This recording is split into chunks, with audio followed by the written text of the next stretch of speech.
Well, I Yeah. was sitting at a lunch with the head of equities at one of the big sell side banks, and they pulled out their wallet and showed me their Phantom wallet and their MetaMask wallet and all the stuff they were doing in DeFi, and they understood it inside and out, Yeah. and they understood what the value prop was. It's not trading stock 24/7. It's the DeFi collateral aspect.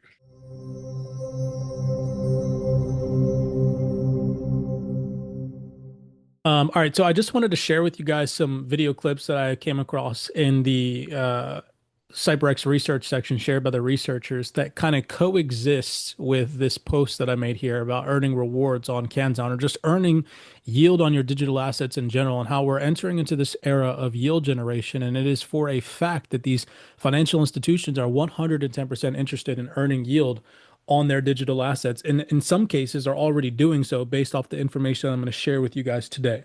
So we're going to be listening to the likes of institutional giants like Fidelity, Citi, Franklin Templeton, people from Bybit, people from figure markets, just like large institutional players and people that actually matter in this space that go on to solidify the perspective of DeFi and this transformation of finance, where we are going to be able to post our digital assets as collateral. We're never going to have to sell our digital assets. We're going to be able to lend, borrow. It makes so much more sense to lend out your assets at a high valuation, borrow against them, and then put the stable coins or whatever assets that you borrow against your assets into something that's generating enough yield to help you pay back your loan and pay yourself passive income, right? There's so many routes that we could go and rabbit holes that we could go down. But as long as you guys understand that cash flow is king. Cash flow, cash flow, cash flow is king. So many people are focused on $100 XRP price, $1,000 XRP price retiring them. But what happens when XRP or any other digital asset goes to these high end prices? You sell for fiat, and then your fiat is just devaluating year after year after year after you sell, when instead you could have your assets working for you in a loan protocol or in a lending platform, borrow against those assets, which is if you lend out your assets, you borrow against them. That's a non-taxable event because you're borrowing, and then you earn yield on your borrowed assets. So just getting in the mindset of cash flow is king is so important. And I want to play some perspectives from some people in this space that have valid credentials that are physically confirming that this is happening, right? So just to read this post to kick this off, it says cash flow is king. Speculative price appreciation is cool, but hope is not a strategy. Which of your digital assets are paying you while you sleep? We must shift our focus to on chain income streams that don't care about hype cycles. If your entire portfolio relies on one day selling higher, you're still trading time for luck. The future belongs to people who understand this shift, assets that work, capital that circulates, and yield that compounds daily. Price goes up, great. Price chops sideways, you're still getting paid. Price goes down, and you're stacking more automatically. Don't just ask what can moon, start asking what can pay me. Cash flow over narratives, yield over hype, and education over guessing. This is the era of ownership that earns. And so the first confirmative speech here I want to give to you guys, this was huge confirmation in my personal opinion. Let me know if you guys can hear this, but this was shared by the researchers. I think it was either Osmar or Break Free that shared this. This is from December 16th, 2025. So it's literally within the last month. It's a panel discussion on tokenization of real world assets with Yuval Ruse from Digital Asset, Billy Holt from TradeWeb, Adina Friedman, the freaking CEO of NASDAQ. We have Mike Caney, the co founder and executive chairman of Figure. And then we have Don Wilson, the founder and CEO of DRW. All huge professional institutional investors and large market players in this space. And listen to what Mike Caney here says about a lunch that he had with somebody from a freaking bank. I'm going to slow it down so you can hear. He had lunch with somebody from a bank, and listen to what he says they talked about at this lunch that they had together. Take a second here and listen. This blew my freaking mind when I picked up on this. Well, I Yeah. was sitting at a lunch with the head of equities at one of the big sell side banks, and they pulled out their wallet and showed me their Phantom wallet and their MetaMask wallet and all the stuff they were doing in DeFi.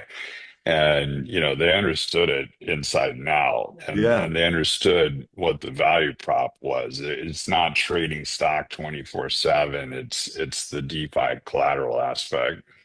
Well, I was sitting at a lunch with the head of equities at one of the big sell side banks, and they pulled out their wallet and showed me their Phantom wallet and their MetaMask wallet and all the stuff they were doing in DeFi. And they understood it inside and out, Yeah. and they understood what the value prop was. It's not trading stock 24/7. It's the DeFi collateral aspect.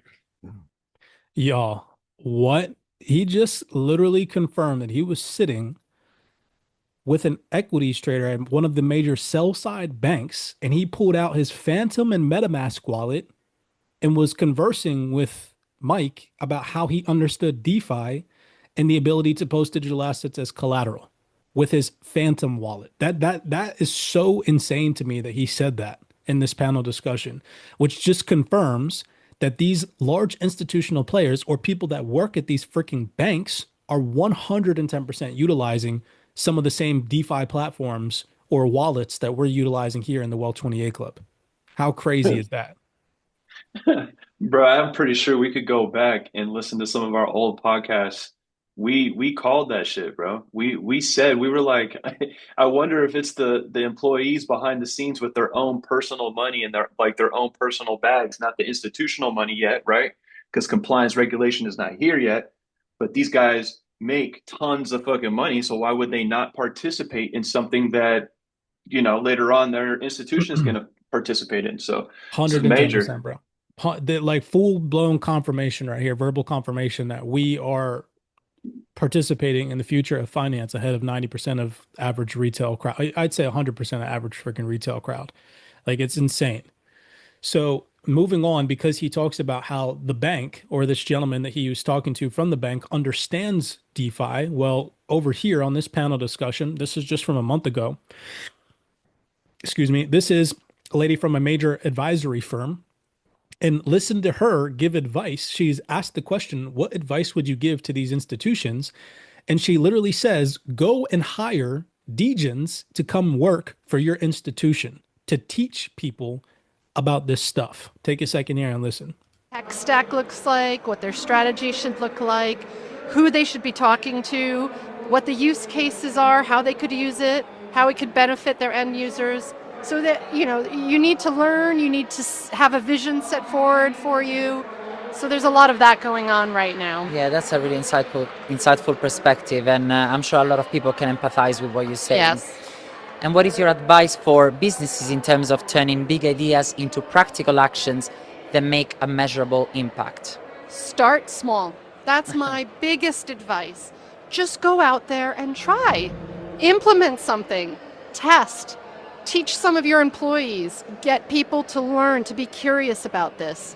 Give it a go, basically, in the English term, Yeah, definitely. Try it out.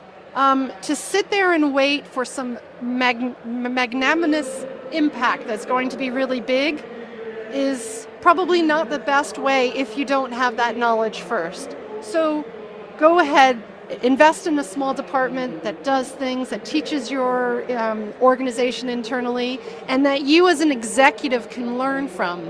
And I would say hire some of these, what we call degens, from the crypto natives. Bring them into your organization, have them teach you, have them sit next to you, have them in your board meeting.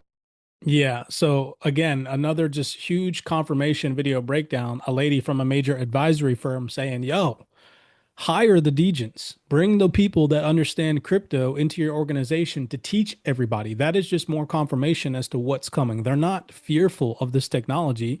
They're now fully on board and actually verbally confirming, hey, look, now's the time to learn. Now's the time to test. Just like the guy Mike said, he went to lunch with the major dude from a bank and he opened up his Phantom wallet and he's like, yo, I understand DeFi, and he's educated and well versed on it. This lady here is confirming that other businesses and organizations should get on board as well, which is again just more confirmation, something along the lines of the things that myself, Aqua, and Kev have just been screaming at the top of our lungs, that this is 110% happening and we are on the right path. This panel discussion was very interesting. This lady her name's Helen Louie from Bybit, and it's titled The Next Frontier of Tokenization. This was posted only 11 days ago, has 31 views. So we've constantly talked about this ideology behind double-digit yields, right? Where we're always, are double-digit yields going to stay? Are they going to become the new normal?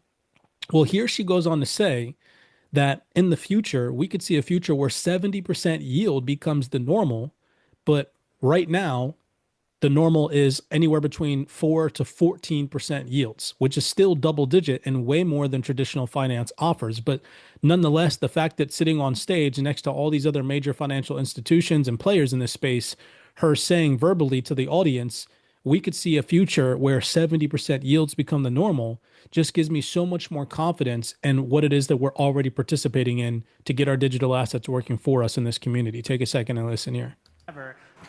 Yeah, I think firstly, just now you talk about the 70% yield. I will say it's not always like that. So I think it could be one day. So one program, it can be one day with 70% yield. But I think as a regulated platform, a lot of centralized exchange, including Bybit and including others as well. I think nowadays we try to provide something attractive and then very steady. So in that case, I think it's a 5% or 7% or 14%, which is something we could offer, which is already so much more attractive than the traditional banks. Yeah. And then from the user, you talk about the. So very quick and brief, but she did mention 70% yield in the future she could see coming or becoming a new normal. But now we offer 14 to 4% yield, and that is attractive and way more attractive than traditional finance, which is still in the double digit category, right? So more major confirmation from recent panel discussions as we rolled over into the new year that what we've been focusing on in the Well 28 Club for the past 2 years is spot on.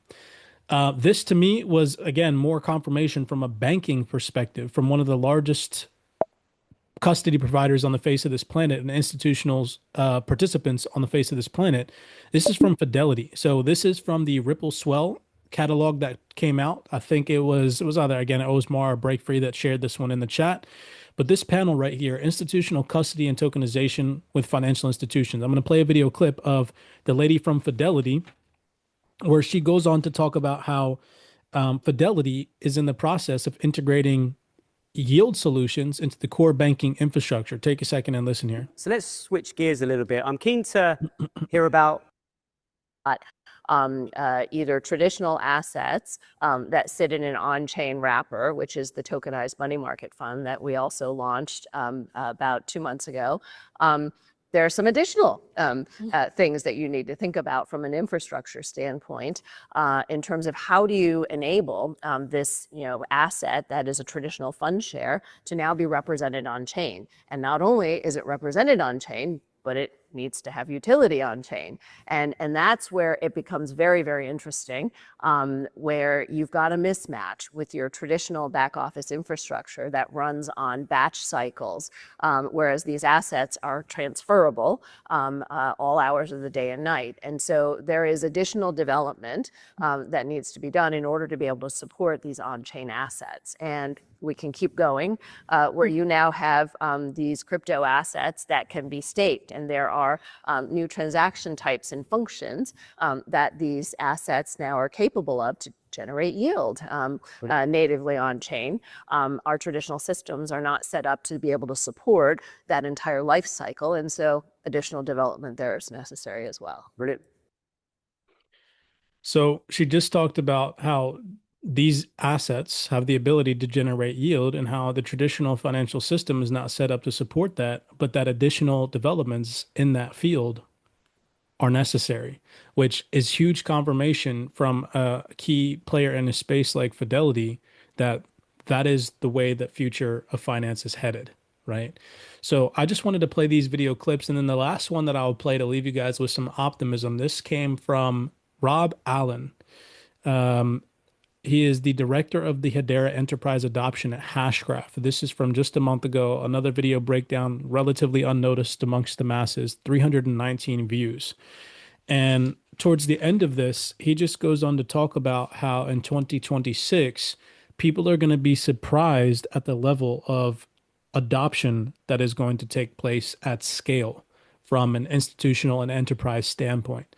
And so, considering that we just talked about a possible drop in the market price of coins and cryptocurrency market and this and that, understand that underneath and behind the curtains, these people understand the longevity of this space. And so playing these video clips for you guys keeps you all in a loop and in the right mentality where even if we were to see prices drop across the board, the long-term goal still remains the same, right? So just take a second here and listen to what Rob says. I'll finish it off with this last clip for you guys. Looking ahead, Rob, what does the future of enterprise adoption on Hedera look like? And what important point have you not touched on yet? I think we are going to be very surprised over the course of the next year of that a true adoption happens. We have many use cases. So 50 or more use cases that I've been tracking over the last couple of years, many of which have been waiting for kind of a regulatory friendly environment to deploy into. I think we're past the experimentation stage, and the fear of missing out and the competitive nature of this space is really going to drive some of this adoption forward. I think we'll be very surprised around some of the use cases. So I mentioned agentic commerce. I think that's really going to So what he just said perfectly aligns with something that Metal Blockchain posted on their X profile, right? So this is how I'll end it here. And it says 2025 institutions explored and 2026 they deploy. So take those things into consideration. I have a firm belief that in this community, we are always oriented with our focus, our technical analysis, our fundamental insights in the right direction. We understand that the short term could be choppy, could bring some more volatility to the downside. We need to prepare mentally for that. But in the short term, that all of that takes place, earn yield on your digital assets, stack bigger bags, utilizing the market's money, and stay focus oriented on the long-term horizon. That's it for today's video breakdown. Hopefully you guys enjoyed everything. With that being said, blessings to you guys, and I will see you all later this week. Make sure that you guys are focused. Tomorrow we have fundamentals. We have the labor market figures, the ADP, the JOLTS jobs openings, and a whole bunch of other scattered Fed speakers that we need to be mindful of for the directional bias of the Fed interest rate cuts. All right, I'll let you guys know when those reports come out, what they're oriented towards, and what backdrop they support in the fundamental section. And I'll talk to you guys tomorrow.